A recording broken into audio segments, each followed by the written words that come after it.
7ஆம் இடத்தின் முதல், அதாவது உங்கள் லக்னத்திற்கு 7ஆம் இடம் முதல் 12ஆம் இடம் வரை சுபகிரகங்கள் இருந்தால் நன்மையான பலனையும், அசுப கிரகங்கள் இருந்தால்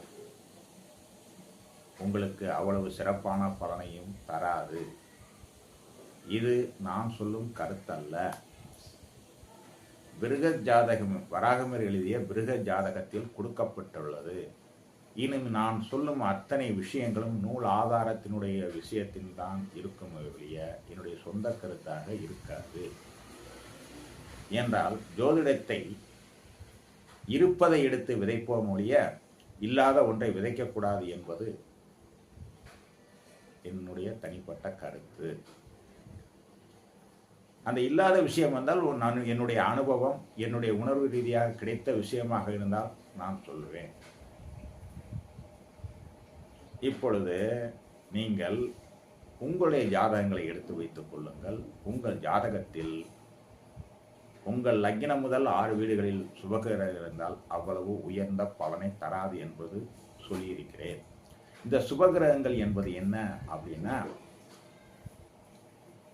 குரு, சுக்கிரன், பாவிகளுடன் சேராத புதன், வளர்பிறை சந்திரன், இதுதான் சுபகிரகங்கள்.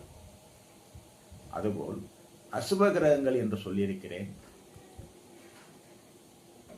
சூரியன், தேய்பிறை சந்திரன், பாவிகளுடன் சேர்ந்த புதன்,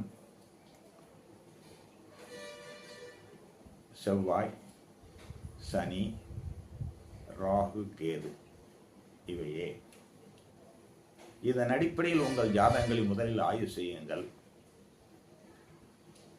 சரியாக இருக்கா, தவறாக இருக்கா? ஏனென்றால் நான் நூல் ஆதாரத்தின் அடிப்படையில் தான் இந்த காணொளியை பதிவு செய்கிறேன். ஏன்னா இந்த நூல்கள்லாம் இன்னைக்கு வெளியில் யாரும் எடுத்து வெளியில் இந்த நூல் ஆதாரங்கள் அடிப்படையில் எடுத்து யாரும் சொல்கிற மாதிரி ஒன்றும் கிடையாது. அதுக்காண்டி தான் இந்த விஷயங்களை உங்களுக்கு நான் சொல்கிறேன்.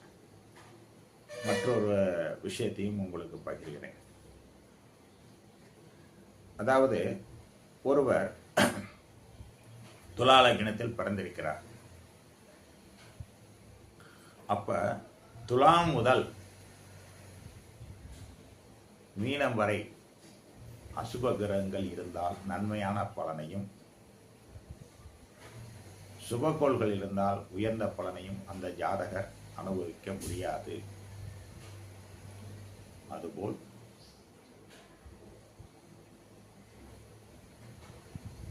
துலாத்திற்கு 7ஆம் இடம் மேஷம் முதல்